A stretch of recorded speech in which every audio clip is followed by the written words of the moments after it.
Abra comigo a sua Bíblia em 2 Timóteo, capítulo 2. Você está aqui por causa dele, eu também. Nós amamos a Deus de todo o nosso coração. Ele é a razão da nossa vida, dos nossos dias.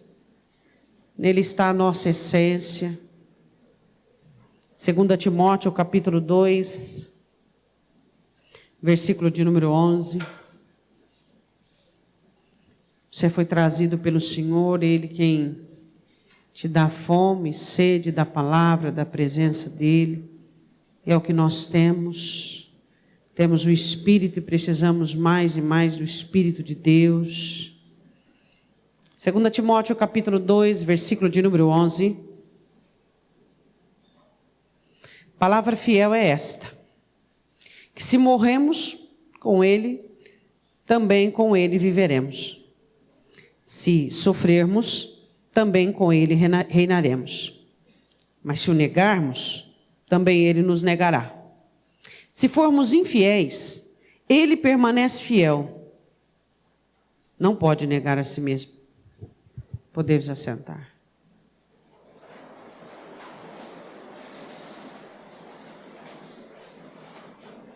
Paulo escrevendo a Timóteo, dizendo que se nós morremos com Cristo, para o eu, para a carne, para este mundo, para o pecado, se nós abnegarmos e renunciarmos, certamente nós vamos viver por Ele e nele.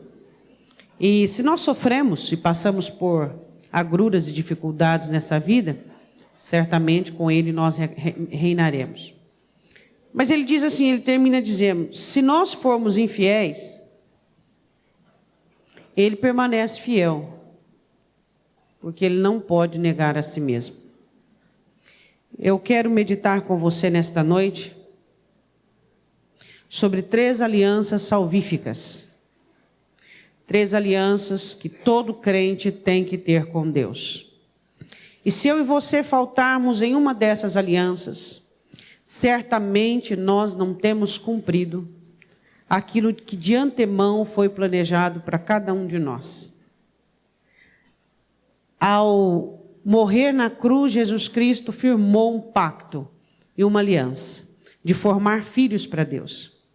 Filhos que fossem compromissados com a santidade de Deus.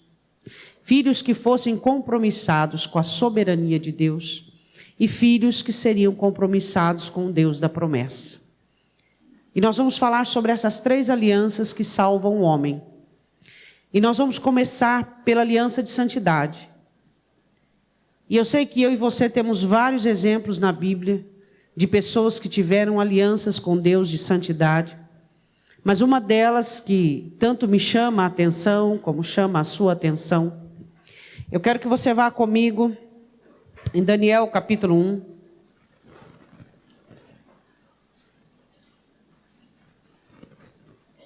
Às vezes nós queremos culpar as pessoas pela nossa vida espiritual. Responsabilizarmos as pessoas porque nós não estamos bem espiritualmente, porque a nossa fase é difícil, está complicada, porque nós não estamos bem com Deus, não estamos bem de uma maneira, não estamos bem de outra. Mas, na verdade, a nossa vida espiritual é única e exclusivamente nossa responsabilidade. Você tem a responsabilidade sobre a sua vida espiritual e eu tenho sobre a minha. Quero que você vá comigo em Daniel capítulo 1. Eu quero mostrar para você, eu sei que você já sabe, mas eu quero mostrar para você, um jovem, muito jovem ainda, que ele tinha uma responsabilidade e ele tinha uma aliança com a santidade de Deus. Deus é santo. Nós acabamos de cantar, Deus é santo. Deus é santo, Deus é santo, Deus é santo. Ele é digno. E Daniel foi levado na primeira leva, onde Nabucodonosor leva alguns jovens príncipes, tinham que ser príncipes, sem defeito, meninos sábios, que fossem de boa comunicação, que tivessem habilidade no linguajar, tivessem bom porte e facilidade de aprendizado. Então leva Daniel junto com esses jovens. Daniel chega na Babilônia como escravo, um moço que era príncipe da tribo de Judá, uma das tribos escolhidas. E ele, chegando ali, ele não era mais um príncipe da tribo de Judá, ele era apenas mais um escravo na corte do rei, dentre tantos outros escravos. Só que o que tira a nossa identidade não é onde nós estamos. O que faz de mim e de você não é o lugar que eu estou. O que faz quem sou eu e você, quem é você, é o que está dentro do seu coração e dentro da sua alma. Daniel estava na Babilônia como escravo. Ele não era mais um príncipe judeu, mas ele ainda era um israelita. Ele ainda amava a Deus com a mesma intensidade. Ele ainda servia a Deus com a mesma devoção. Às vezes, para alguns é fácil servir, cantar, alegrar-se diante de Deus, estando na casa dele. E de repente, quando você se encontra fora da casa dele, você sente dificuldade de ser um crente como no culto. Qual é o problema? O porquê muitos cristãos não conseguem manter a linha, não conseguem levar para fora, não conseguem ser os mesmos adoradores, os mesmos ouvintes nos vales, nas provações, nas tribulações. O que acontece dentro da alma daqueles que não conseguem manter um posicionamento aliançado com Deus? Nada, ninguém iria tirar do coração de Daniel o que ele tinha com Deus. Nada, ninguém na face dessa terra, não existe ser humano, não existe ser espiritual que pode arrancar o que você tem de Deus dentro da sua alma. Se puderem, é porque você não tinha. Ninguém pode tirar, ninguém, nem ser humano algum. Paulo dizendo isso, ele disse, situação, altura, profundidade, não. Anjos, demônios, perigo, espada, ninguém e nada pode tirar de você o que Deus colocou dentro da sua alma. E isso é em qualquer circunstância, e isso é em qualquer situação. Se alguém conseguir tirar o que há de dentro de você, é porque não era real, era uma utopia. A palavra do Senhor diz que esse jovem chega na Babilônia determinado a servir a Deus, não importando onde ele estaria. A questão era, quem era Deus para Daniel? Daniel amava a Deus. Daniel servia a Deus. Daniel dependia de Deus. E isso funcionou dentro dele como uma combustão. O que levou aquele moço, claro que Deus deu graça a ele diante do chefe, mas Deus deu a ele uma combustão emocional dele chegar para aquele homem e dizer, eu não posso, não tem jeito, dá um tempo, 10 dias, eu vou mostrar para você que vai dar certo. Porque quando ele vê as iguarias do rei, o vinho e toda a comilança, ele sabe que havia ali alimentos que ele era proibido de comer. E que havia inúmeros deuses na Babilônia, e que os alimentos também eram consagrados aos deuses da Babilônia. E ele não podia participar daqueles manjares, ele não podia fazer parte daquilo. Ele não podia fazer parte daquela situação, daquele momento. O salmista Davi, no Salmo 141, no versículo 4, e ele falando com Deus, dizendo, Senhor, não permita me inclinar para o caminho dos ímpios, não permita agir como ele. E no final do versículo 4 do capítulo 141 de Davi, dos Salmos, ele escreve assim, não permita que eu faça parte de suas delícias. Você acha que a comida de Nabucodonosor era ruim? Não, era a melhor comida que havia na Babilônia. Ela era uma comida apetitosa, saborosa. As coisas dos ímpios são deliciosas para a alma. deliciosas. O pecado é delicioso para a alma. Tudo aquilo que gerará condenação é delicioso para a alma a uma curta distância. Só que depois vai gerar a morte, vai trazer destruição. E o que Daniel não queria era que ele fizesse parte daquele pecado, era que ele de alguma maneira pudesse agredir ou entristecer o coração de Deus. Ele não podia se permitir a isso, ele não podia entrar nessa mesma situação. Ele era ainda muito jovem. Diz que quem tem juízo desde pequeno, né? E ele era muito jovem. E ele disse: eu não posso, não devo e não consigo.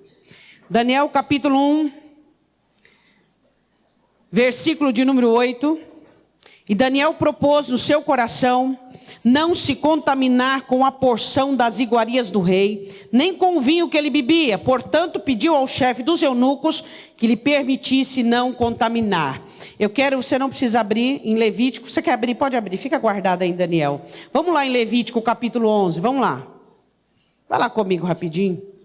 Não está tão longe, né? Levítico capítulo 11. Versículo 44, nas ordenanças do que o judeu podia comer e não comer, daquilo que era imundo para o judeu comer. Nós não vamos ler dos animais, não. Eu quero ler no final da situação o que é que Deus diz sobre coisas que não se deve entrar em você. Levítico 11, 44. Porque eu sou o Senhor. Você abriu, irmão? Porque eu sou o Senhor vosso Deus, portanto vós vos santificareis, sereis santos, porque eu sou santo. O Senhor estava falando aqui da comida. E não vos contaminareis com nenhum réptil que se arrasta sobre a terra, porque eu, o Senhor, vos fiz subir da terra do Egito, para que eu seja vosso Deus, e para que sejais santos, porque eu sou santo. Esta é a lei dos animais, das aves, de toda criatura vivente que se move nas águas e de toda criatura que se arrasta sobre a terra, para fazer diferença entre o imundo e o limpo, entre os animais que se podem comer e os animais que não se podem comer. Volta comigo em Daniel 1. Daniel conhecia a escritura, conhecia a palavra, e ele sabia o que podia comer e o que não podia comer, e se ele tocasse ele seria contaminado. Então ele propôs no seu coração não se contaminar com a comida da Babilônia. A questão essa é a questão, o que é que ele diz no versículo 10? E disse o chefe dos eunucos a Daniel, depois que Daniel faz a proposta: tenho medo do meu senhor o rei, que determinou a vossa comida e a vossa bebida, pois por que viria ele os vossos rostos mais tristes do que os outros jovens da vossa idade? Se vocês não comerem e não se alimentarem dessa comida, pode ser que vocês fiquem abatidos, fiquem tristes. Olha, pergunta para o seu irmão: você entendeu? Ou não entendeu?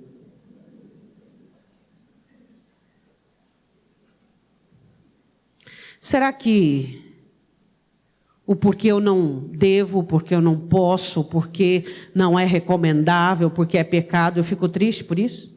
Eu fico triste porque não posso falar um palavrão, eu fico triste porque não posso cobiçar uma mulher, eu fico triste porque eu não posso pecar, eu fico triste porque eu não posso enraivecer, eu não posso ser a velha criatura que eu gosto tanto de ser.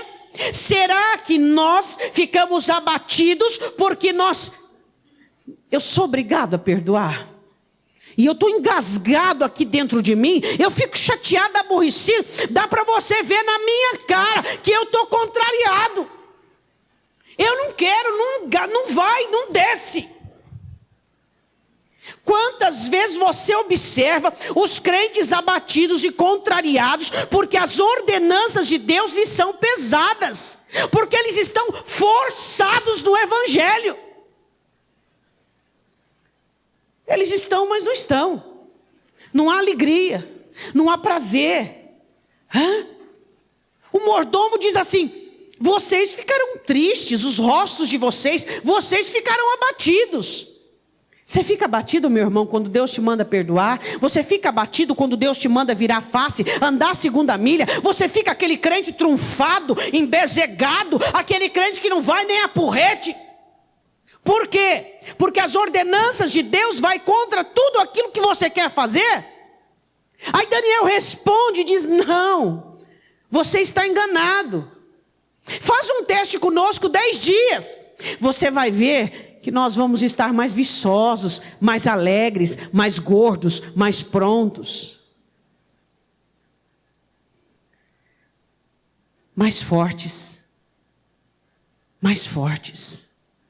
Quando você faz diferença entre o puro e o impuro, quando você faz diferença, quando você opta, quando você decide não se contaminar com este mundo, quando você não faz parte de uma denominação, você faz parte de uma igreja, não um endereço, uma igreja salva, você está dentro do reino, você tem uma aliança de santidade com Deus. Hoje nós temos o quê? Nós temos diversos tipos de crente. Nós temos até agora os crentes da internet. Falo com você agora que me assiste. Aí eu gosto tanto. Só que não adianta você comer alimento da internet se você não faz parte de uma igreja, se você não ama o seu pastor, se você não é atuante numa igreja. Não existe pastor via internet. Não existe. As mensagens que se ouve via internet, ela faz aqui, o que toca o coração é a sua presença. Senão o povo não precisava ficar lá naquele monte e vendo Deus falar. Moisés poderia: vai vocês todos para a cabana, depois eu passo o recado. Você tem que ser ativo dentro da sua igreja. Você tem que ter comunhão com seus irmãos. Hoje tem muito crente via internet. Você vai ficar gordo até explodir. Vai ficar soberbo e arrogante, porque a palavra de Deus, que edifica, que sara, que movimenta, ela é feita dentro de um contexto de comunhão, dentro de um contexto presencial. É isso que nós temos que entender. Crente tomando ceia por internet, tendo ido no culto da internet. Aí quando você for para o inferno, você fala: Deus, mas eu tinha culto na internet. O Senhor diz: eu não estava na internet, eu estava no meio da minha congregação, no meio do meu povo, sarando, curando, abençoando. É isso que nós temos que entender. É isso que nós temos que compreender, esse compromisso com Deus. Por quê? Porque quem me vê de outra igreja, eu não sou sua pastora. Seu pastor é aquele que está na sua congregação, que tem de Deus a responsabilidade de te curar, de te abençoar, de te visitar, de te repreender. Eu não sou um artista. E quando você é viciado em pregação da internet, você é viciado em artista. Você não quer Jesus, você quer artistas, porque você também é um artista. Você não tem uma vida de comunhão com Deus, você é viciado em faz de conta. O que nós precisamos entender é que nós temos que ter um compromisso acirrado, assíduo. Porque o Espírito Santo está aqui, ele age aqui, ele cura aqui. Você pode ouvir até a mensagem pela internet, mas os trovões você perdeu, o fogo você perdeu. Aqui, é o que cura, é o que sara. É o que nós precisamos entender. Esse compromisso com a santidade de Deus. Esse compromisso em nós nos aproximarmos de Deus e estarmos dentro do reino. Dentro do reino. Você que está me ouvindo agora, que pertence a outra cidade, outra igreja.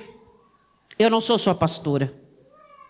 O seu pastor é aquele que está lá, dentro da sua igreja, amando você, cuidando de você, te exortando, te repreendendo. É lá que você é grandemente edificado. Gente desprezando a própria igreja por causa da internet. Pregações via internet. Fazendo comparação. Seu pastor é muito melhor que eu, porque ele que está com você dia a dia. O seu pastor, que você que está me ouvindo, é muito melhor do que eu. Porque ele que está ao seu lado, ele que passa a madrugada orando por você, eu nem te conheço. É o que nós temos que entender, essa comunhão, essa aliança.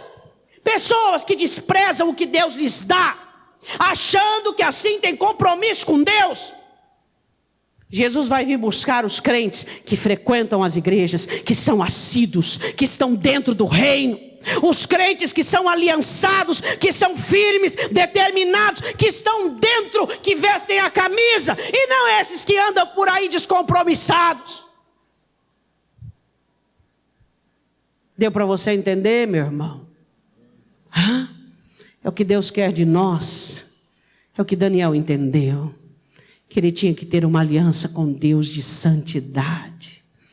Ele diz, eu peço 10 dias. E quando eles foram averiguados, eles estavam mais gordos, viçosos do que o outro.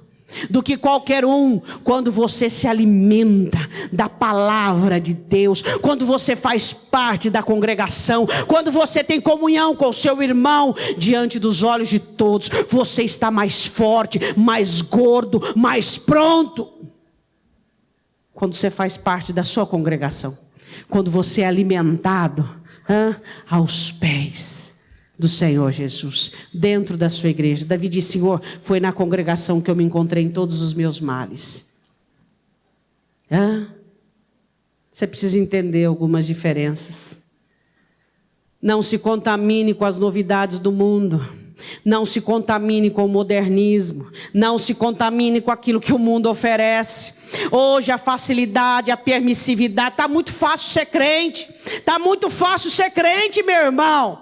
Muito fácil. Cada vez mais os crentes querem menos responsabilidade com Deus, com o próximo, com a igreja, com Cristo. E Jesus vai buscar quem gosta de responsabilidade, quem faz aliança. Quem faz aliança. E a Bíblia diz que ele consegue. E ele não se contamina. Você não vem na igreja e assiste pregação pela internet. E você acha que isso vai te ajudar em alguma coisa? Pois é. Tem gente desviado assistindo mensagem de internet achando que ainda é crente. Sabe o que é que Deus vê como filho dele, como crente? Quem frequenta a casa dele, quem tem vínculo, quem é assíduo, quem honra, quem está junto, quem veste a camisa, quem faz a obra, quem tem comunhão. Esse é filho de Deus. Esse é filho de Deus. Cuidado com a modernidade. Não se contamine com as inovações. Satanás, ele trabalha para transmudar a retórica da coisa. Para quê? Porque é mais acessível. É o que você pede, o que você quer. Então ele muda. E quanta gente vai para o inferno assim? Quero que você vá comigo em 2 Coríntios 6. Se você é viciado em mensagem de internet, eu vou dizer uma coisa para você. Ela só trabalha no seu racional, na sua mente. Seu coração fica infrutífero. O que vai fazer o seu coração ser frutífero é sua comunhão com seus irmãos. É sua comunhão dentro da sua igreja. É sua comunhão junto com o seu pastor. É você estar inserido dentro. Vai ficar uma ovelha gorda e daqui a pouco vai explodir. 2 Coríntios capítulo 6, versículo 14. Não vos prendais a um jugo desigual com os infiéis.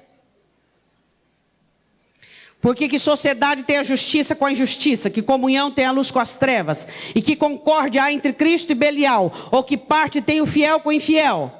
Que consenso tem o templo de Deus com os ídolos? Porque vós sois o templo de Deus vivente, como Deus disse. Neles habitarei, entre eles andarei. E eu serei o seu Deus e eles serão o meu povo. Por isso, saí do meio deles. Apartai-vos, diz o Senhor. Não toqueis em nada imundo. E eu vos receberei. E eu serei para vós pai. E vós serei para mim filhos e filhas, diz o Senhor o Todo-Poderoso. Não toque em nada imundo. Não faça parte dessa modernidade do mundo. Não venha aderir àquilo que é nocivo para a sua alma, aquilo que é prejudicial para a sua vida. O mundo tem inúmeras ofertas. Você precisa ter discernimento. O que é fidelidade, o que é impureza, o que é Belial, qual é a diferença? Cristo, mundo, puro, impuro. Aí ele diz no versículo 7, irmãos, nós temos uma promessa, a promessa de sermos filhos de Deus. Aí ele diz no capítulo 7, versículo 1, vós que tem tais promessas, o que ele diz aí? Capítulo 7, versículo 1, purifiquemo-nos de toda a imundícia da carne e do espírito. Ou seja, vocês precisam lançar fora tudo que de mal existe dentro de vocês. Só vou, para terminar esse negócio de internet, falar o seguinte. O crente lá na igreja dele não se dá bem, não tem muita comunhão. Então ele marca presença. Sabe o que é marcar presença, né? Desencargo de consciência. E o resto do dia ele assiste pela internet. Impuro, indecente, egoísta, soberbo, avarento, não tem comunhão, não tem acesso, não é limpo, não é curado, e ele acha que ele é crente.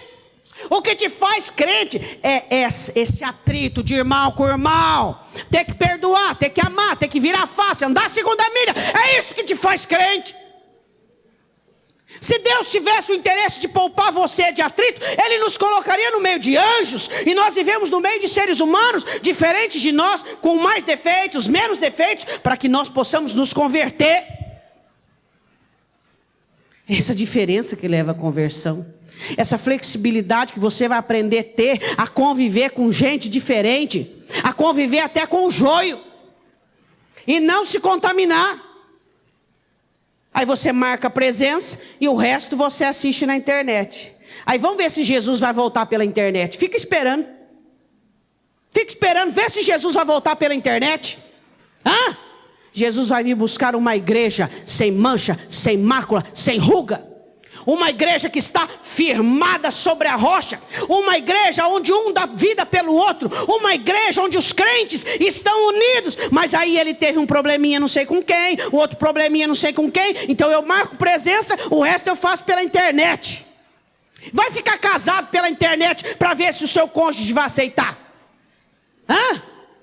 E Jesus também não aceita sua comunhão com ele pela internet. Jesus diz, a minha comunhão não é com a frieza da internet, a minha comunhão são com os meus filhos que estão na minha casa, que estão sim cheios de defeitos, cheios de problemas, mas são meus, diz o Senhor. O que nos purifica, o que faz com que nós percamos e lancemos fora toda a imundícia, senão essa necessidade de amar, de perdoar, de andar a segunda milha, de virar a face. Você tem um compromisso com Deus de santidade? Tem ou não tem? Então você não se contamina não, meu irmão. Porque você é purificado dentro da igreja, não é via internet. Você é transformado dentro da igreja. Via internet é questão de informação. Agora, formação de discípulo é dentro da igreja. E eu vou falar outra coisa para você que está me ouvindo. Se você me compara com o seu pastor, você está pecando. Por quê? Por quê, meu irmão?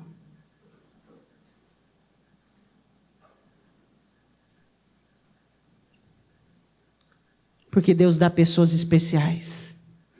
Deus coloca pessoas especiais na vida de pessoas que são ingratas. Na vida de pessoas que não sabem valorizar o que Deus dá a elas. O que Deus dá a elas. Parece aquele show, como é que chama aquele show de apresentação? De quem canta melhor, quem fala melhor, quem faz melhor. Será que o evangelho está virando até isso? Primeiro começou com a música. Quem canta melhor? Qual é o cantor? Agora está virando isso aí com o pastor. Por quê? Porque os crentes estão perdidos em si mesmos. Eles estão perdendo o foco, perdendo a santidade, perdendo o compromisso. É isso que nós temos que entender. Quando você ouve uma mensagem, só o conhecimento e alguma questãozinha que você adequa, mas que muda o seu coração é a sua presença no templo onde Deus é adorado, onde ali o Espírito Santo está trabalhando, onde Deus está fazendo a obra. É isso que muda, é isso que transforma. Você pode olhar para o seu irmão e falar, viu? É assim que funciona. Se você não tem mais vontade de congregar, se você não tem desejo mais estar com seus irmãos, você está fora do reino. Porque quando nós estamos inseridos no reino, nós queremos estar onde Deus está. Nós queremos fazer parte, nós queremos amar, nós queremos estar junto, nós queremos crescer e caminhar junto. Tem muito crente desviado achando que ainda é crente porque ele assiste mensagem pela internet. Ele está desviado, ele não tem pastor, ele não tem igreja, ele não tem comunidade, ele não tem nada. E ele acha que ele é crente. Vamos ver se Jesus vai voltar para ele pela internet, né, irmãos? Por que eu estou dizendo isso? Às vezes tem gente que fala, mas pastor, a senhora é louco, você está pegando com... Eu falo a verdade. Essa é a pura verdade. A verdade, ela tem que ser dita. Ela tem que ser falada. É a verdade. Os nossos cultos são colocados na internet para quê? Para despertar para trazer de volta para a igreja, para comungar com o pastor. Para alcançar um desviado, um frio, mas não para fazer crente desviado achando que ainda é crente. Se você que assiste mensagem por internet, você não tem comunhão com o pastor, não tem comunhão com a igreja, não tem comunhão com Deus, não tem comunhão. E aí o diabo põe na sua cabeça que você ainda é crente. Você não é crente, porque crente é aquele que está em comunhão, crente é aquele que está amando, crente é aquele que está vigorando dentro do corpo. Tira uma parte do seu corpo para ver se não vai morrer. Se você sai do corpo, você morre achando que está vivo. Eu quero falar agora do compromisso de José. Tem gente que fala assim, ufa, ainda bem que passou essa parte aí, porque eu sou um viciadão em internet. Você tem que se converter, meu irmão. Você tem que se converter. Você tem que ter um pastor, amar esse pastor, obedecer esse pastor, honrar esse pastor, ter comunhão com seus irmãos, estar dentro da igreja, fazer parte dessa igreja, vestir a camisa, porque Jesus não vai voltar para você. Quero que você vá comigo em Gênesis capítulo 37.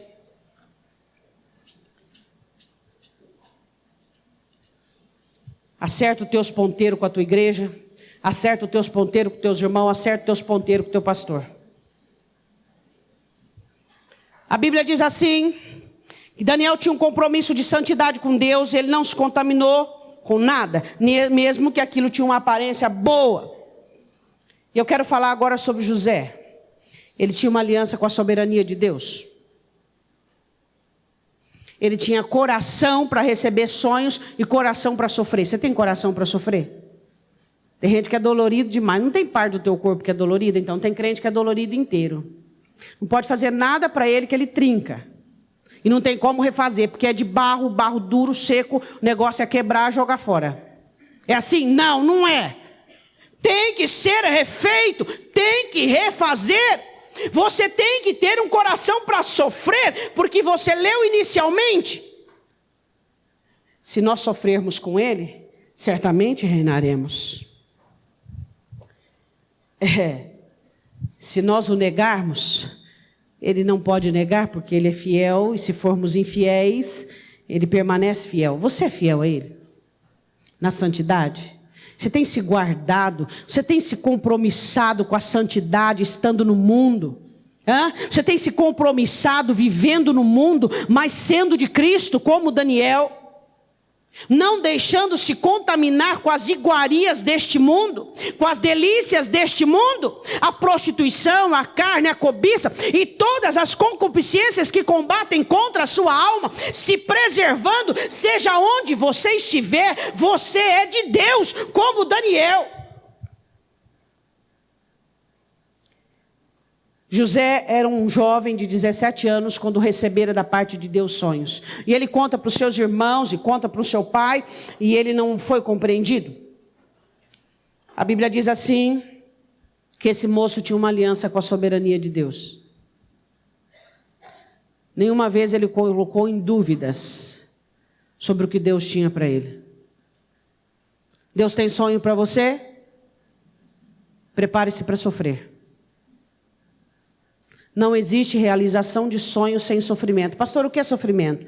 Morte da carne, abnegação, saber esperar, ser injustiçado, injuriado. Pastora, que negócio é esse? Sou crente, eu não gosto de sofrimento. Aí o cristianismo é sofrimento. É ou não é? Qual é a regra lá do mundo? Te bateu? Dá 2. Bateu na tua cara, vai lá e dá um soco na boca dele. O que o cristianismo fala? Vira a face. O mundo fala lá fora, você tem que ser você tem que confiar em você tem que... E o cristianismo, o que ele fala? Morra, nega a si mesmo, que você morra, desapareça, deixa Cristo viver em você, deixa Cristo crescer em você. Pastor, eu não gosto de sofrer, então você está na religião errada. Religião errada. O cristianismo é o exemplo do seu Cristo para negar-se, para amar até o fim, para abnegar, para renunciar. Você quer alcançar os seus sonhos? Prepara para a trajetória de sofrimento.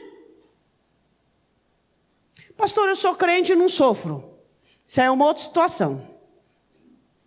Isso aí já é outra mensagem. Crente abduzido, crente utópico, tem crente tudo quanto é tipo, etnia, número, gênero. Agora o crente que quer servir a Deus, Paulo diz, se nós quisermos viver uma vida piedosa, preparemos-nos para o sofrimento, preparemos-nos para virar a face, para renunciar, para abnegar, para andar a segunda milha. Pastor, mas espera um pouquinho. Hoje o crente não gosta disso aí não. Quem disse que você foi chamado para aquilo que você gosta?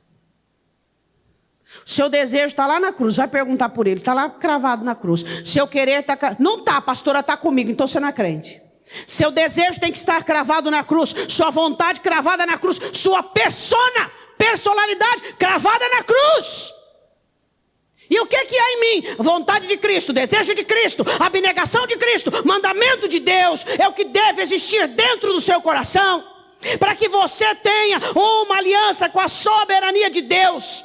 E não para que você seja esses crentes que qualquer vento te leva, qualquer situação tira você da posição.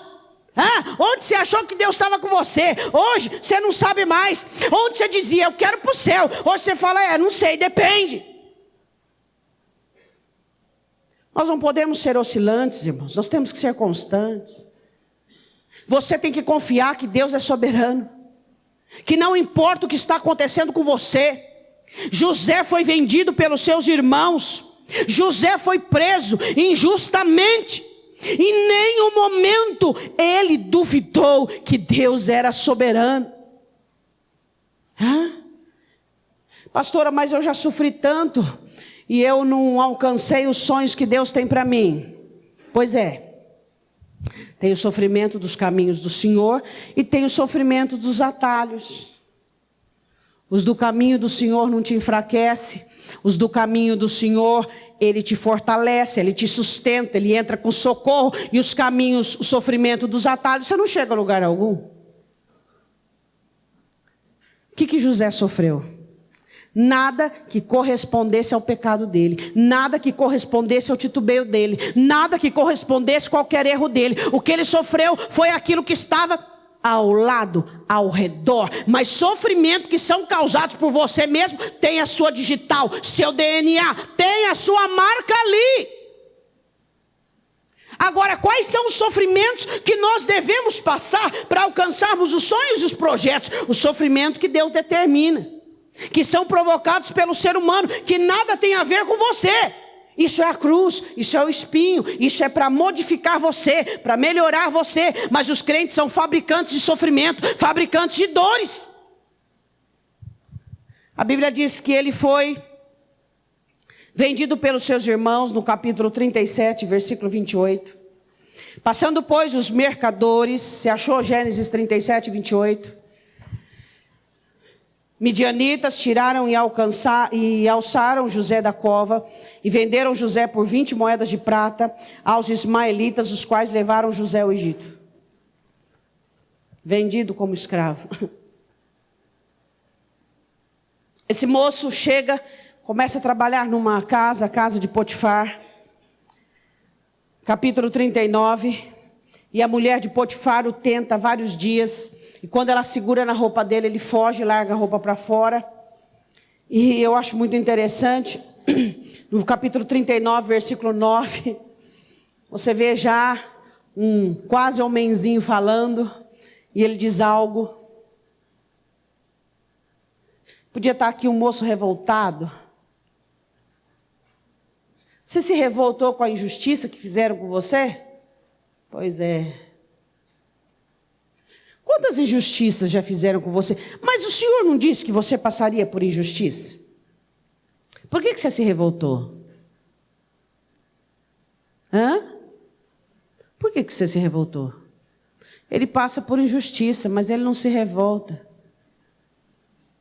Porque a aliança que você tem com a soberania de Deus, ela te impossibilita de sugestionar, de duvidar, de questionar.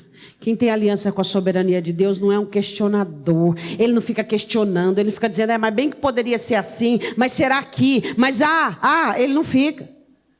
Ele não fica dizendo, não, pera um pouquinho, agora eu vou dar um jeito na minha vida. Não. Ele não fica criando atalhos, ele não ruma, não encontra uma solução para o problema dele. Não. Eu não tenho que encontrar solução para o meu problema. A solução do meu problema está nas mãos dele. Agora a grande pergunta é, eu sou filha de Deus, você é filho de Deus? Seu filho ainda na inocência, sei lá, não sei, 2, 3, 4, 5, 6, 7. Ele perguntou, pai, amanhã vai ter almoço, vai ter comida, nós vamos ser despejados, tem dinheiro para pagar a luz? Ele pergunta isso para você? Não, ele faz planos. E ainda pergunta, o que nós vamos comer amanhã? O que vai fazer amanhã, se for uma criança que gosta de comer? O que vai ter amanhã de comida? Por quê? Porque ele sabe que tem. Ele não questiona, ele não quer saber quanto é energia. Você fala para ele, desliga a luz que está caro. Ele não quer nem saber o que é caro, o que é dinheiro, não sabe. Ele ainda está na inocência dele ainda, ele não sabe. Os filhos de Deus dependem de Deus de tal maneira que eles não ficam questionando as atitudes de Deus, a maneira de Deus trabalhar, como Deus trabalha. Não importa o caminho que o Senhor tenha para mim, o que importa é que eu tenho 2 pés para andar neles. É isso que importa. Senhor, eu só caminho se for nas nuvens. Eu só caminho se for almofadado. Eu só caminho se for tapete vermelho. Se tiver espinho, abrolho. Se for caminho em vale, em deserto, eu me recuso. Aí a grande pergunta que eu tenho para fazer. Você tem certeza, mas certeza mesmo que você se converteu? Mas certeza mesmo, certeza. Você tem certeza que você se converteu? É uma pergunta plausível para este momento. Porque quem é filho de Deus não questiona. Quem é filho de Deus não se ufana. Quem é filho de Deus não se ensoberbece. Não fica em crise. Não entra em rebelião. Não é revoltado. Quem é filho de Deus confia em Deus. E quando as coisas que acontecem com ele não gosta, ele vai lá na palavra e diz assim, porque eu creio que todas as coisas cooperam para o bem daqueles que amam a Deus, daqueles que são chamados segundo o seu propósito, para se tornarem glória para ele. É isso aqui, Deus, é nisso aqui que eu creio, é nisso aqui que eu confio. Ele é filho de Deus. Você não vê aqui um rapaz revoltado, você não vê aqui um rapaz aproveitando da oportunidade. Ó, mulher de Potifar está interessada em mim, então eu vou, ó. Cadê o Deus de meus pais? Eu estou no Egito. O Deus de meus pais ficou lá em Padã Arã. Ninguém está me vendo. Pelo contrário. Você sabe que de uma coisa que José sofria muito? José sofria muito de saudade. Muita saudade. Você vê isso no choro. Quando ele vê seus irmãos, ele sai correndo para chorar. Quando ele vê Benjamim, ele chora tanto, tanto, que os egípcios escutam lá de fora. A dor que este rapaz passou de saudade, um menino criado com mimos, com amor, que não conhecia abandono, que não conhecia rejeição por parte do pai nem da mãe, de repente sofre um trauma de inveja, de rejeição, de traição. Mas a essência dele era boa.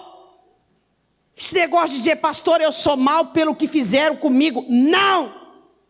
Você é mau porque o mal está dentro de você. Ninguém tem o poder de colocar o mal dentro da sua alma. Deus é bom e a bondade vence o mal. É ou não é? A bondade não vence o mal. E você diz que é mal, que faz coisas ruins porque fizeram contigo. Mas onde está a influência de Cristo? Onde está o poder de Cristo na nossa vida? Onde está a força que vem como uma combustão, nos fazendo diferentes, nos fazendo melhores? A Bíblia diz assim no 39, versículo de número 9. Ele responde à mulher de Potifar: ninguém é maior do que eu nesta casa. Nenhuma coisa me vedou senão a ti, porquanto tu és sua mulher. Como, pois, faria eu tamanha maldade contra Potifar e pecaria contra Deus? Como eu posso pecar contra Deus? Aí a grande pergunta: como é que você consegue pecar contra Deus? Aí vai assistir o filme da Paixão de Cristo, chora igual a criança. Você tem que chorar, é a hora que você sentir desejo pelo pecado, vontade de pecar, porque ele foi ferido pelas nossas transgressões e moído pelas nossas iniquidades. O castigo que nos traz a paz estava sobre ele, e pelas suas pisaduras fomos sarados. Ele não estava falando de dor de cabeça, ele não estava falando das ites da vida, ele estava falando do pecado como doença, como concupiscência. Nós fomos sarados do desejo de pecar, da vontade de contaminar a nossa vida. É isso que Isaías diz, fomos sarados. Como é que o crente que entende a morte de Cristo tem coragem de pecar? É o que João explica. Como viveremos no pecado? Somos filhos de Deus.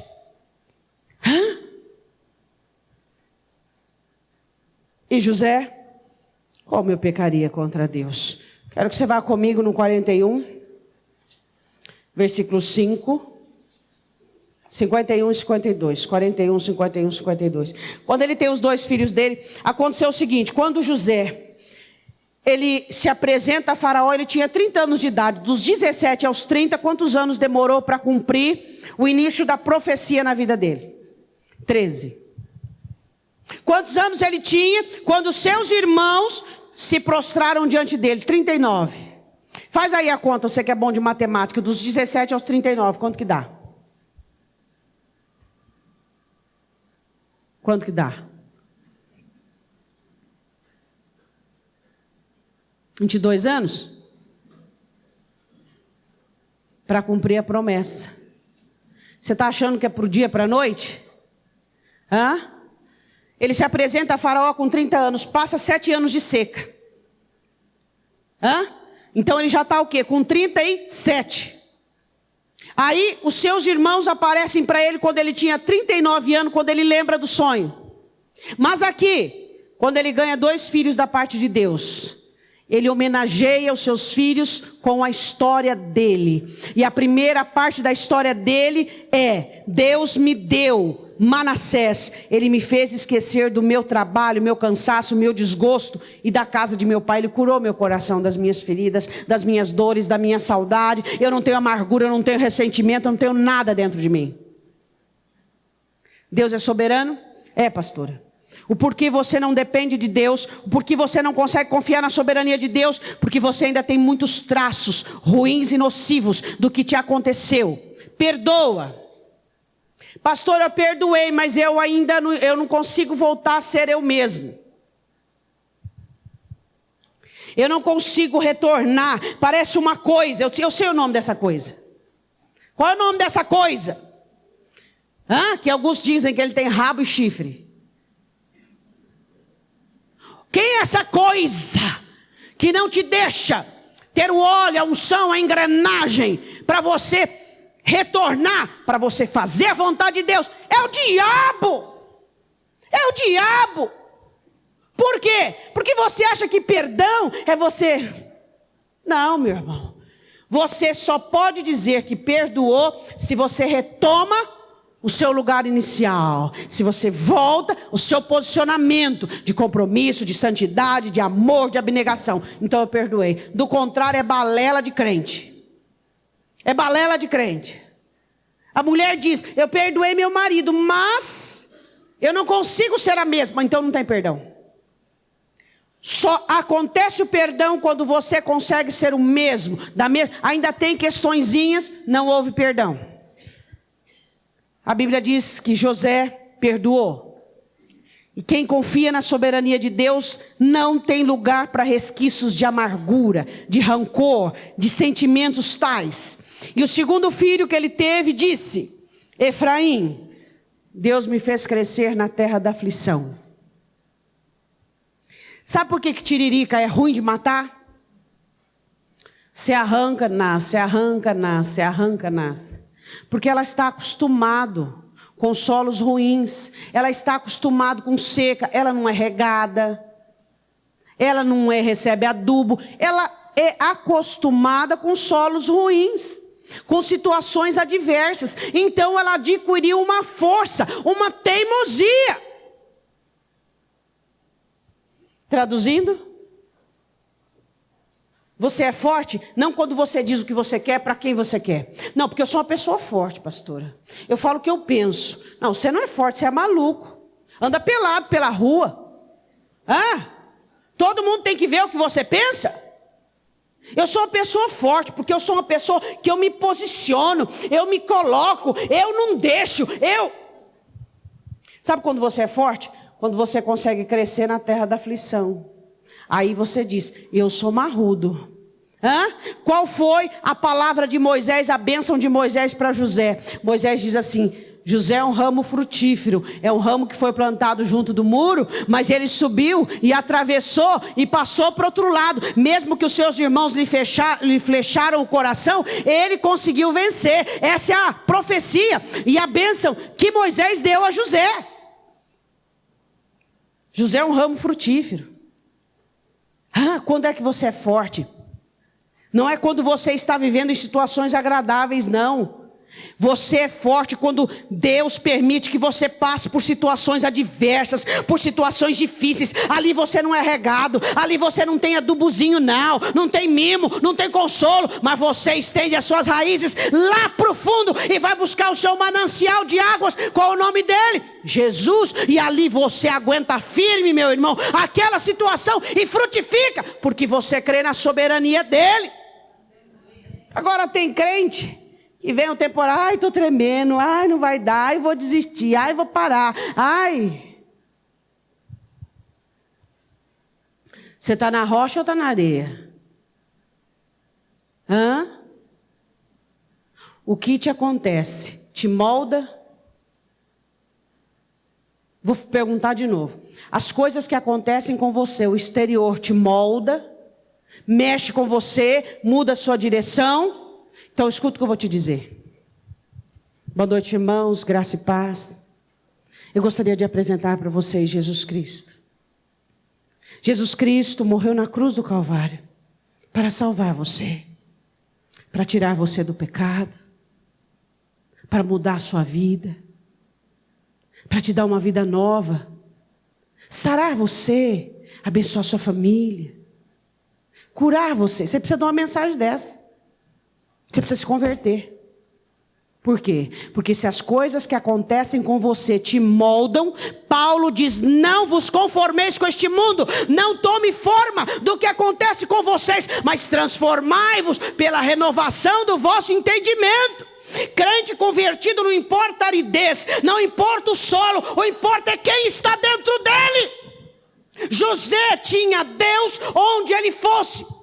Estava com o pai? Deus. Estava lá no Egito? Deus. Deus, Deus, Deus, Deus. Ele cria na soberania de Deus. E um dia o sonho dele se realiza. Com 39 anos. Eu quero que você vá comigo no capítulo 45, versículo 6.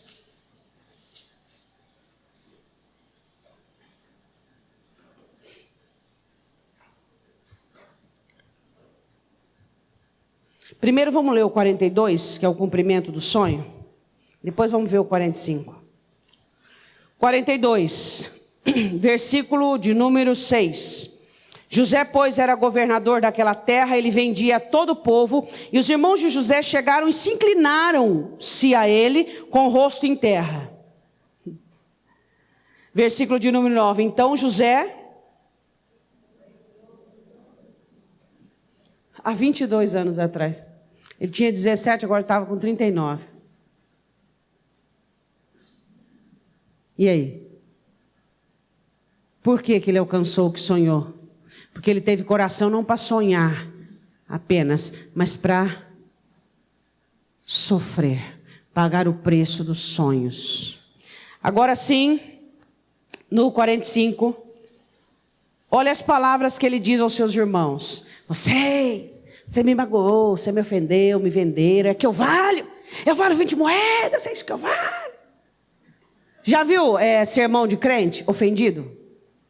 Deus, eu não fiz por onde, tudo que eu fiz foi de boa intenção, tudo que eu fiz foi para melhor. É crente ofendido, revoltado.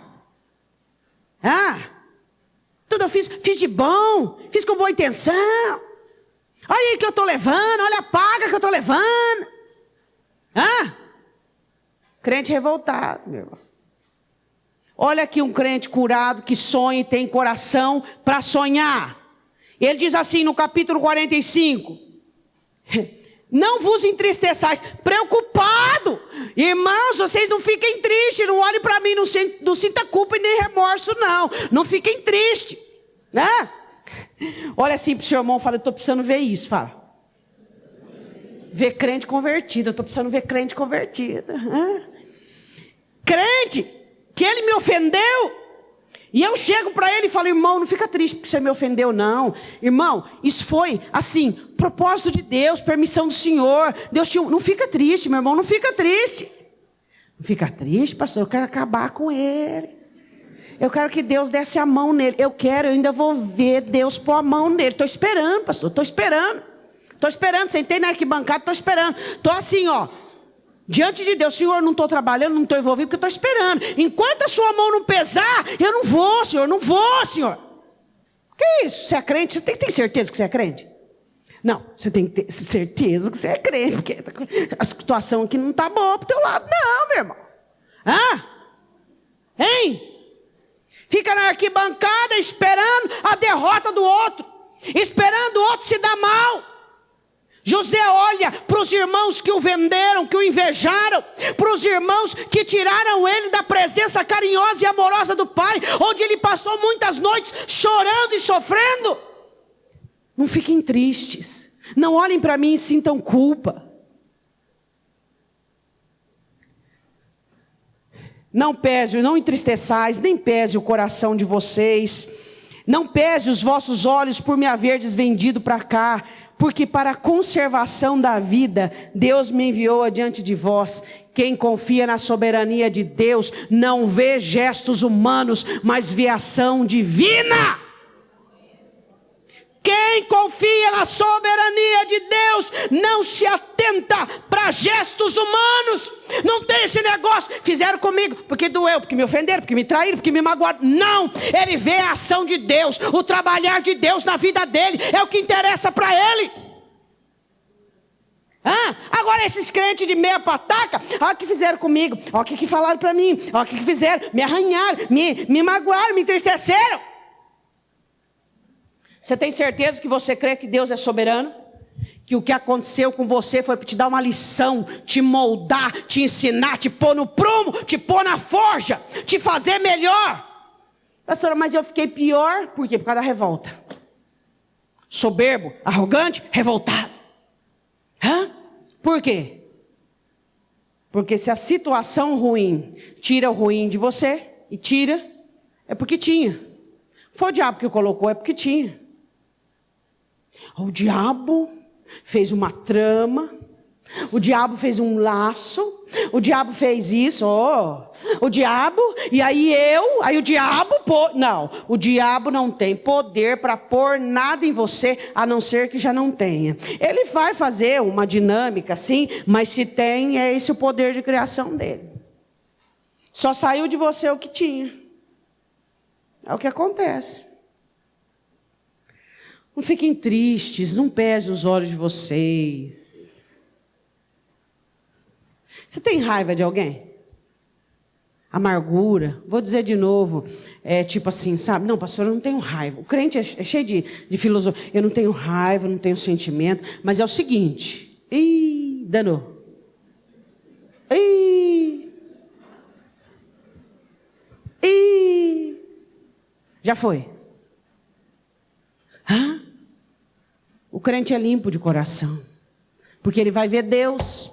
Ele quer ver Deus. E os limpos de coração verão a Deus. Ele quer ver Deus. Ninguém vai tirar isso da vida dele. Ninguém vai mudar isso para ele. E ele diz assim, porque já houve 2 anos de fome, ou seja, 39 anos ele tinha no meio da terra, e ainda restam 5 anos em que não haverá lavoura nem cega, pelo que Deus me enviou adiante de vós, para conservar a vossa sucessão na terra, e para guardar-vos em vida por um grande livramento. Assim, não fostes vós que me enviastes para cá, senão Deus que me tem posto por pai de Faraó, e por senhor de toda a sua casa, e como regente em toda a terra do Egito. Olhe para o seu irmão e diga, não basta querer.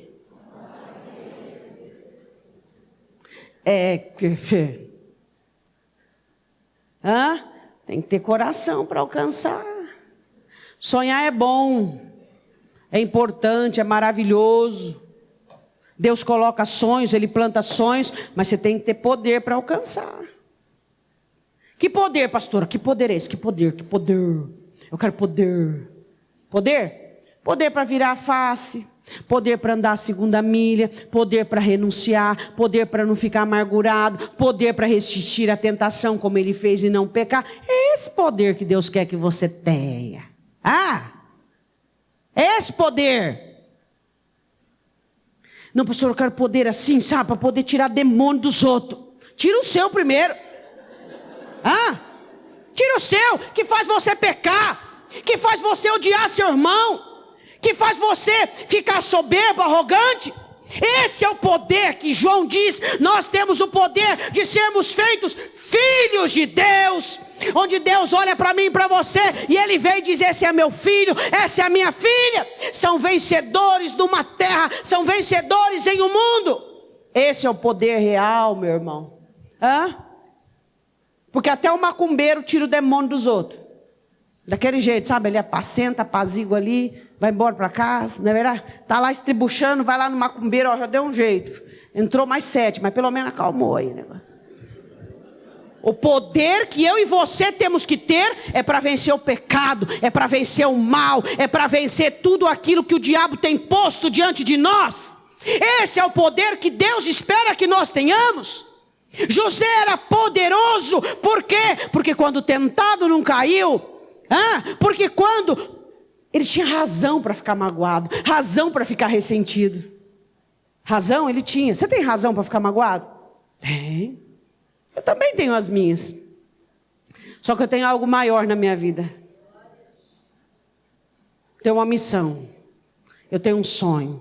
Você tem uma missão, você tem um sonho que é maior que as suas razões. Qual é o seu sonho? Servir a Deus, amar a Deus, agradá-lo, adorá-lo, e que Ele olhe para mim e veja a imagem e semelhança dEle formada em mim. Este é o meu sonho, este é o seu sonho. Nós que somos filhos de Deus, nunca vai faltar razão para você retroceder, olhar para trás, ficar duvidoso, ter mágoa, ressentimento. Nunca. Mas o que vai pesar não são as suas razões, é o sonho que você tem de servi-lo, de amá-lo. Diga glória a Deus. Eu quero falar agora sobre Josué, rapidamente. Vá comigo em Josué capítulo 1.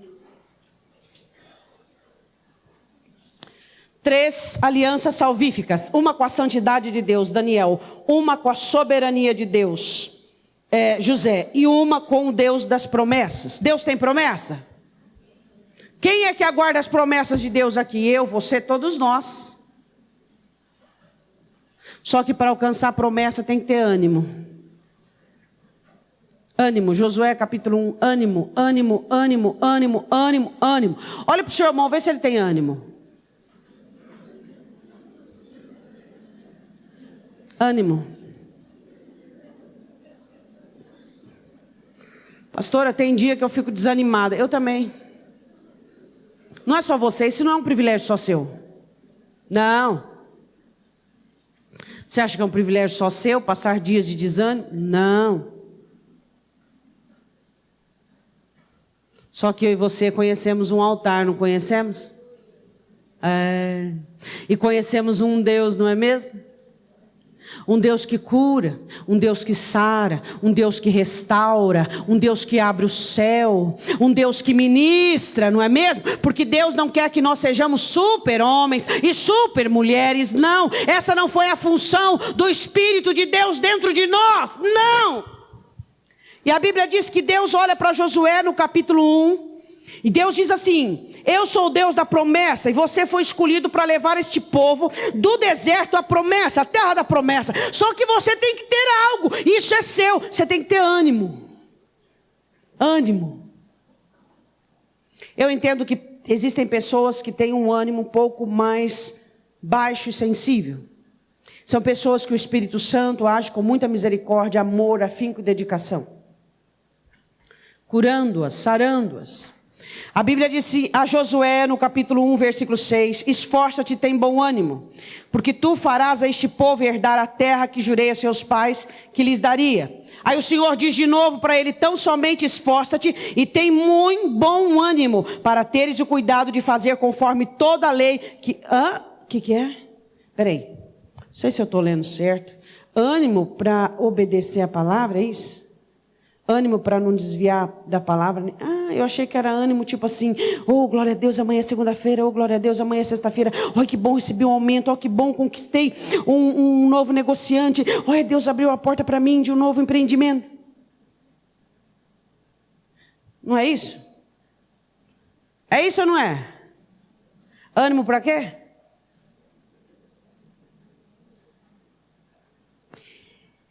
Tem que perdoar.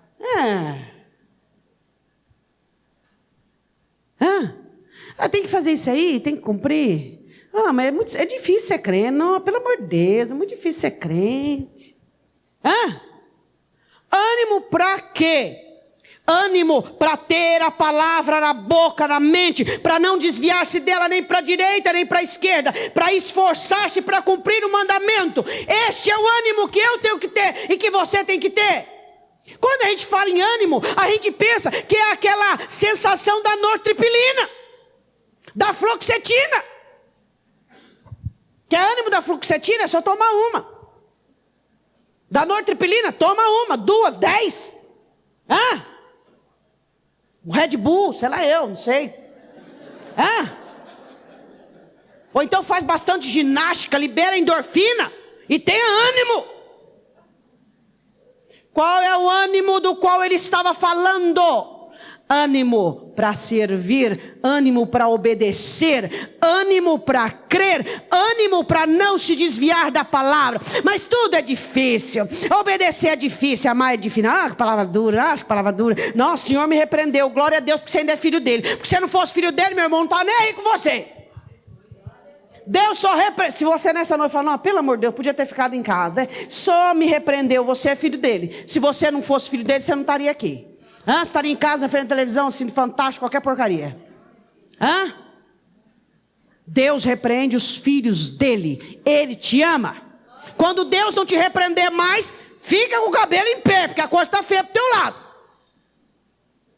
A palavra diz assim: que ânimo para guardar a palavra, para não se desviar, para tê-la no coração. Aí ele diz assim: nem à esquerda, nem à direita, e prudentemente te conduzas por onde quer que andares. Versículo 8, não se aparte da tua boca o livro desta lei, antes medita nele de dia e de noite, para que tenhas cuidado de fazer conforme tudo quanto nele está escrito, porque então farás prosperar o teu caminho, e serás bem sucedido. Quem é que faz prosperar o próprio caminho? O anjo Gabriel, o anjo Miguel, o Espírito Santo. Prospera o meu caminho. Foi isso que Deus diz a Josué. Josué, você vai fazer prosperar o teu caminho. Minha vida está amarrada, está embaraçada, a coisa não vai. Desembaraça teu caminho, meu irmão. Ou você vai atrás da Nossa Senhora dos Nós, desatadora de nó? Desembaraça o seu caminho. Ame a palavra, obedeça a palavra, não se desvie dela, medite nela, pense nela, obedeça. Tu farás próspero o seu caminho e serás bem-sucedido. Aí o Senhor diz assim: não te mandei eu. Olha para o seu irmão e diga: o ânimo é uma ordem. O Senhor não quer puxar ninguém pelo cabresto. O ânimo é uma ordem, nós temos que ter o ânimo pronto. Eu vou obedecer, eu vou amar, vou perdoar, vou fazer o que Deus manda. É isso que eu tenho que fazer, é o que eu vou fazer. Aí ele diz assim: não te mandei eu, esforça-te, tem bom ânimo, não temas, não te espantes, porque o Senhor teu Deus é contigo, por onde quer que andares. Josué teve uma crise de desânimo, no capítulo 7. Vai lá comigo. Acã peca, e você conhece da capa e das moedas. E ele perde para Ai. Perde 36 homens. Os espias disseram: sai ali uns 2.000, 3.000, porque Ai é muito pequeno. E eles perdem, morrem 36 homens. E Josué fica abatido, esmorecido. Derrota? Quem fica feliz com derrota? Ninguém, ainda mais com uma promessa dessa. E ele fica muito abatido. Só que Josué aprendeu a ter uma aliança com Deus da promessa. Não existe promessa junto com pecado. Deus tem uma promessa para mim, Deus tem uma promessa para mim. E você tem santidade? Promessa e santidade são duas coisas que casam. Promessa e pecado não existe. A Bíblia diz assim, que Josué fica abatido e ele faz uma oração. Então Josué, versículo 6 do capítulo 7, rasga as vestes e prostrou-se em terra sobre o seu rosto perante a arca do Senhor até a tarde. Ele e os anciãos de Israel deitaram um pó sobre suas cabeças e disse Josué: ah, Senhor Deus, olha assim que oração de desânimo, irmão, presta atenção. Por que com efeito fizeste passar este povo Jordão? Por que o Senhor nos trouxe aqui? Está falando igualzinho os israelitas. Para nos entregar na mão dos amorreus, para nos fazer perecer. Senhor, por que o Senhor me tirou do mundo? Para eu sofrer assim desse jeito? Para eu passar o que eu estou passando? Que conversa é essa? Se tem derrota, tem pecado. Na vida do crente tem vale. Na vida do crente tem deserto, na vida do crente tem oleiro, mas tudo para moldá-lo. Mas quando tem derrota, é porque tem pecado. Na vida do crente não tem derrota. Não. Quando tem derrota, tem pecado. Derrota. Por que o Senhor me tirou do mundo, sofrendo, está difícil, trouxe até aqui? Antes nós tivéssemos contentado ficar além do Jordão. Ah, Senhor, que direi, pois? Israel virou as costas, versículo 8, diante dos inimigos, nós vamos ser assim agora, perseguidos. Ouvindo isso, os cananeus e todos os moradores da terra nos cercarão, desarraigarão o nosso nome da terra. Então, que farás ao teu grande nome? O Senhor disse assim para Josué, versículo 10. Levanta. Por que você está prostrado? Por que você está prostrado? Não é para prostrar, é para agir. Tem pecado no arraial. Tem pecado na tua vida. Tem pecado na tua história. Trata de limpar esse pecado e parar de ficar lamentando. Ora para mim, ora para mim, ora para mim. Eu estou mal, minha vida não está boa, ora para mim. Tira o pecado, para de lamentar. É pecado, onde tem derrota, tem pecado. Nós temos que ter uma aliança com as promessas de Deus. E por meio do pecado nunca alcançaremos. O Senhor disse: pera um pouquinho, por que você está prostrado? Tem pecado no arraial? Levanta-te, por que estás prostrado assim sobre o teu rosto? Israel pecou, transgrediu a minha aliança, que lhes tinha ordenado, tomaram do anátema, furtaram, mentiram, e debaixo de sua bagagem o puseram. Por isso os filhos de Israel não puderam subsistir perante seus inimigos. O diabo vence na sua vida? Pecado. O diabo fez um laço para mim, e uma cova, e uma caverna, e um dardo, o que mais? Porque tem gente que sabe todo quanto é arsenal do inferno. É laço, é dardo, que mais? Por que ele derrubou? Por causa do pecado. Por causa do pecado. Onde tem derrota, tem pecado. Onde tem derrota, tem pecado. Onde tem derrota, tem pecado. Pecaram contra mim. E aí o Senhor continua dizendo assim: não puderam subsistir diante de seus inimigos, estão amaldiçoados, não sereis mais convosco, se não desarraigardes o anátema do meio de vós. Vou dizer de novo: crente passa por provação, passa por tribulação, crente passa por deserto, por vale, por oleiro, mas ele não é derrotado, meu irmão. Ele sai melhor do que nunca, mais apurado, mais crente, mais fiel, mais santo. Se tem derrota, tem pecado. Que tal tirar o pecado do teu arraial? Eu não fumo, não bebo, não mato ninguém, não adultério, que bom. Isso aqui não conta. Isso aqui não conta. Você é crente, irmão? Só faltava você falar: eu não roubo, não mato, não adultero, não prostituo. Isso aqui. Isso aqui, que vai na tua mente. Não conta? Tira o arraial, tira o pecado do meio do teu arraial, tira o pecado da tua tenda, desarraiga o pecado. Não tem como subsistir diante do inimigo, não tem como vencer. Tem pecado, confessa o teu pecado e abandona. Pastora, sabe o que é? Meu pecado, ele está tão enturmado comigo, que, eu nem sei se isso é mais pecado.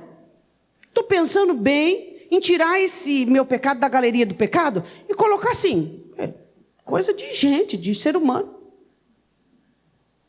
Nem tem mais como pecado. Maledicência não é mais pecado, amargura não é mais pecado. Eu não fumo, não roubo, eu não bebo, eu não cobiço ninguém. Olha só o discurso do crente. Olha só.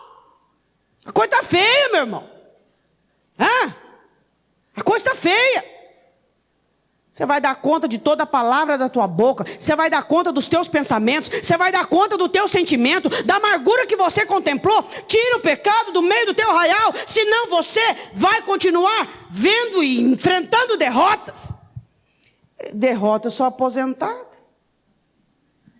Todo mês minha aposentadoria cai no banco. Que derrota. Mercenário. Só pensa em dinheiro.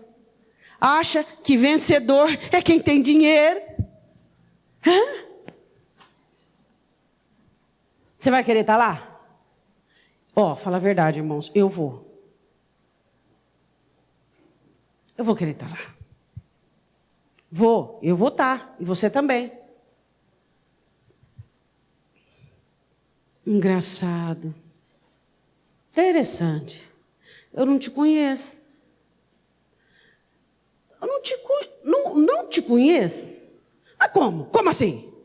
Eu era evangelista, pastor, pregador, abençoador.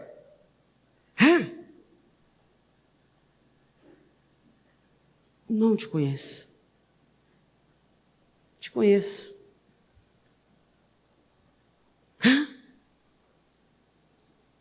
Arranca o pecado da tua tenda, arranca o pecado da tua vida, elimina o pecado da sua história, arranca. O Senhor disse a Josué: levanta e limpa esse povo, limpa esse arraial. E ele termina dizendo, 13, levanta e santifica o seu povo, e diz: santificai-vos para amanhã, porque assim diz o Senhor, anátema há no meio de Israel. Versículo 13, diante dos teus inimigos não poderá suster-te, até que tireis o anátema do meio de vós. Aí diz: eu tenho dinheiro, eu estou aposentado, eu sou... Você acha que derrota é só financeira? Te ensinaram isso aí? Daqui você não aprendeu. Derrota é espiritual, meu irmão.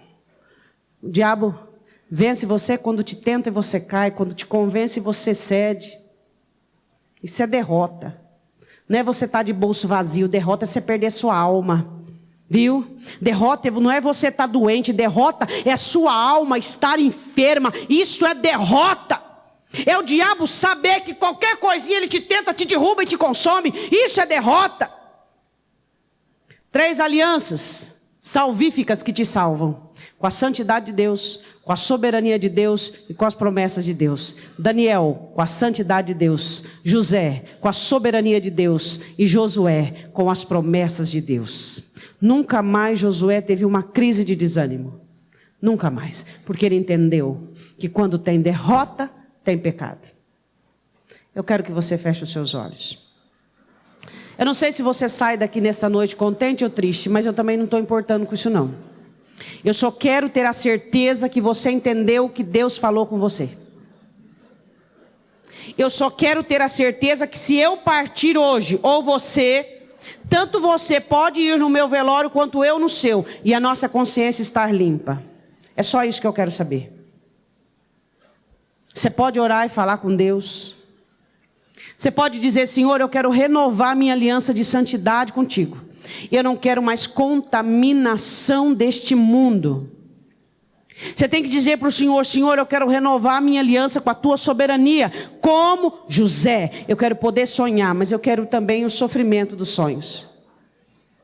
Deus, eu quero renovar a minha aliança contigo. A minha aliança. Como Josué fez, a minha aliança de ânimo para obedecer. Quem tem uma aliança de ânimo para obedecer a palavra, nunca perderá o ânimo diante das adversidades. E se perder, o Espírito Santo estará junto dele para trazer renovação. Eu quero que você fale com Deus agora. Diga: Senhor, eu quero renovar a minha aliança contigo de santidade. Eu quero renovar a minha aliança contigo na soberania e no Deus da promessa. Eu quero renovar a minha aliança. Se você é uma pessoa que está contaminada, peça perdão a Deus. Se você é alguém que fica abatido diante das adversidades, que não entende a soberania de Deus, que tem agido indevidamente, peça perdão a Deus e renova. Diz: Deus, eu quero confiar que todas as coisas que me tocam vêm de Ti, que todas as coisas que acontecem comigo é do Senhor. Eu quero reagir bem a isso, Senhor. Deus, eu preciso crescer. Eu preciso crescer, meu Deus. Quanto mais você crescer, menos você vai estar acessível às tempestades da sua vida. Você precisa amadurecer espiritualmente, eu preciso, todos nós. Mas alguns dentro de nós são muito infantis. Diz para Deus: Senhor, eu preciso ser santo. Eu não posso me contaminar com esse modernismo, com essa nova religião que se dizem evangélica, que estão pregando por aí. Deus, eu não posso me contaminar com esse modernismo. Senhor, eu preciso ter condições de me arrepender, de pedir perdão dos meus pecados, de poder consertar a minha vida. Eu quero sair daqui com a minha vida consertada. Eu quero sair daqui com a minha vida renovada, transformada. Renove a sua aliança com Deus para os sonhos que Deus tem para você. Você tem que ter coração. Deus moldou o coração de José para fazer com que ele alcançasse os sonhos. E a molda de Deus foi difícil para José, mas ele entendeu. E às vezes a molda de Deus está difícil para você, mas entenda que Deus te ama e Ele te repreende. Deus te ama. Deus te ama. E Deus espera que você seja maduro o suficiente para renovar nesta noite a aliança com Ele de santidade, para renovar a aliança com Ele de soberania e renovar a aliança do ânimo das promessas. Essas 3 alianças que salvam. A aliança de santidade com Deus salva você do pecado, do engodo, da contaminação. A aliança com a soberania de Deus te livra da revolta, te livra da murmuração, te livra da arrogância, da soberba, da rebelião. A aliança com Deus da promessa te livra do pecado, te livra do engodo, te livra do engano, te livra da prostração, da apostasia, do equívoco. Quem são as pessoas que irão ser seduzidas, como diz o Senhor, que até alguns dos escolhidos cairão? São as pessoas que não têm aliança do ânimo de cumprir a palavra. Se você tem dificuldade de cumprir a palavra, se você não cumpre a palavra, cuidado. Isso custará muito para você. Porque quando você tem ânimo para cumprir a palavra, para obedecer, pode vir apostasia, pode vir heresia, não vai te levar embora, porque você está firmado no verbo, na rocha. Eu quero relembrar você do versículo que você leu inicialmente: se somos infiéis, Ele permanece fiel. E aquilo que Jesus diz em Mateus: se vocês me negarem diante dos homens, eu vos negarei diante do meu Pai que está nos céus. Não negue o Deus da santidade. Não negue o Deus soberano. Não negue o Deus da promessa. Seja fiel a Deus. Seja fiel a Deus. Não negue o Senhor Jesus. Jesus tem para mim e para você uma vida de santidade. Jesus tem para mim e para você uma vida de confiança na soberania dEle. Quem sabe Jesus vai voltar essa madrugada. Eu não sei, mas poderia ser. E seria bom para mim e bom para você. O que você precisa consertar agora no altar do Senhor? Que aliança você precisa refazer? Que aliança você precisa refazer? Arrependa-te, arrependa-te, arrependa-te, arrependa-te. Deixa Jesus curar as suas feridas. O diabo vai ficar cutucando a sua ferida enquanto ela estiver aberta, colocando minhoca na sua cabeça, coisas ruins na sua cabeça. Ele morreu para sarar as suas feridas. Amargura, ressentimento, rebelião vem de ferida. Pare de pensar coisas indevidas, para de achar o que não é. Cresça, amadureça. Os gestos humanos não importam, o que importa é a ação de Deus na sua vida. Eu quero que você coloque-se de pé em nome de Jesus. Quero que você coloque a mão sobre o seu coração, feche os seus olhos um momento. Deus nos chama nesta noite para que nós possamos renovar a nossa aliança. Aliança de santidade. Não nos contaminar. Quanta contaminação tem estado dentro da igreja. Quanta heresia. Quantos agentes satânicos dentro das igrejas. Quantos? Quanta rebelião, quanta arrogância, quanta soberba, quanta ferida aberta. Quanta humanidade latente. Chega. Chega. Nós temos que pertencer a Ele. Eu e você não podemos negá-lo em não sermos santos. Se não houver em nós santidade, nós estamos negando. Se não houver em nós confiança que Ele é soberano e que tudo coopera para o seu bem, nós estamos negando Ele. Se não houver em nós ânimo para cumprir a palavra, nós estamos negando Ele. Deus, perdoa os nossos pecados. Deus, perdoa aqueles que estão contaminados, mas que estão sendo purificados nesta noite. Deus, perdoa aqueles, meu Deus, que o sofrimento trouxe-lhes revolta, ao invés de alegria, de contentamento. A dor lhes trouxe rebelião. Deus, perdoa. Perdoa aqueles que não têm ânimo para cumprir a Tua palavra.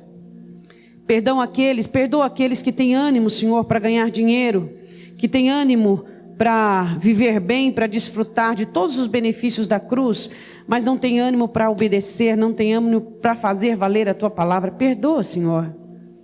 Dê uma oportunidade aos Seus filhos. E essa é a oportunidade, nós queremos renovar a nossa aliança contigo. Diga assim comigo: meu Deus, eu renovo a minha aliança com a santidade do Senhor. Chega de contaminação. Chega de envolvimento. Eu decido pela santidade. Eu renovo a minha aliança com a soberania do Senhor.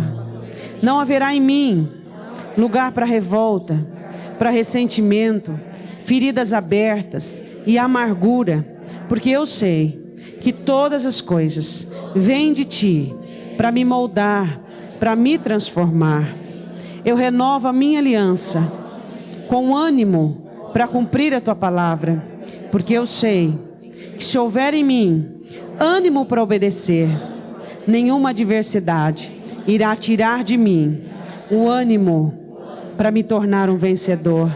Em nome de Jesus, eu renovo os meus conceitos, eu renovo os meus valores, eu renovo a minha visão, e eu renovo essas 3 alianças que me salvam do mundo, do pecado e da apostasia. Em nome de Jesus. Eu quero que você levante sua mão direita para o alto.